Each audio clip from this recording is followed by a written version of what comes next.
আজ বঙ্গ সফরে আসছেন অমিত শাহ। 3 দিনের তার এই রাজ্য সফর। কেন্দ্রীয় স্বরাষ্ট্রমন্ত্রীর 3 দিনের ঠাসা কর্মসূচি থাকছে এই বঙ্গ সফরে। সন্ধ্যায় কলকাতায় পা রাখবেন অমিত শাহ। আজই বিধাননগরে রাজ্য নেতৃত্বের সঙ্গে বৈঠক রয়েছে তার। তারপর মঙ্গলবার ভোট নিয়ে কোর কমিটির সঙ্গেও তিনি বৈঠক করবেন এবং মঙ্গলবারই আরএসএস এর সঙ্গে সমন্বয় বৈঠক থাকছে অমিত শাহ। এর পাশাপাশি বুধবার সায়েন্স সিটিতে সেখানে বুথ কর্মীদের সঙ্গে বৈঠক করবেন অমিত শাহ।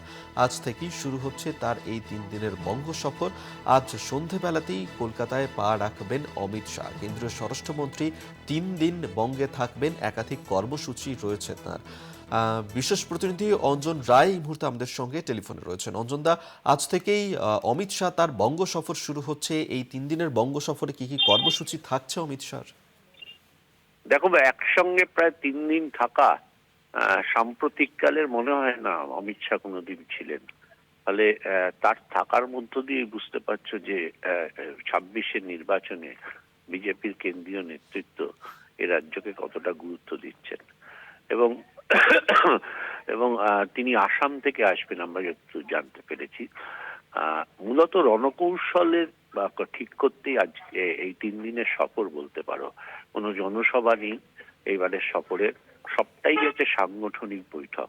কখনো তিনি আরএসএস এর সঙ্গে বৈঠক করবেন, সমন্বয় বৈঠক। কখনো তিনি বিধায়ক সাংসদদের সঙ্গে বৈঠক করবেন, কখনো কোর কমিটির সঙ্গে বৈঠক করবেন, আবার কখনো কলকাতা পার্শ্ববর্তী লাগোয়া অঞ্চলের বুথ কমিটিতে যারা আছেন তাদেরকে নিয়ে বৈঠক করবেন। অর্থাৎ সাংগঠনিক প্রস্তুতিতে রাজ্য বিজেপি ঠিক কোন পর্যায়ে দাঁড়িয়ে এইটা বুঝতেই কিন্তু এই 3 দিনের সফর করছেন অমিত শাহ।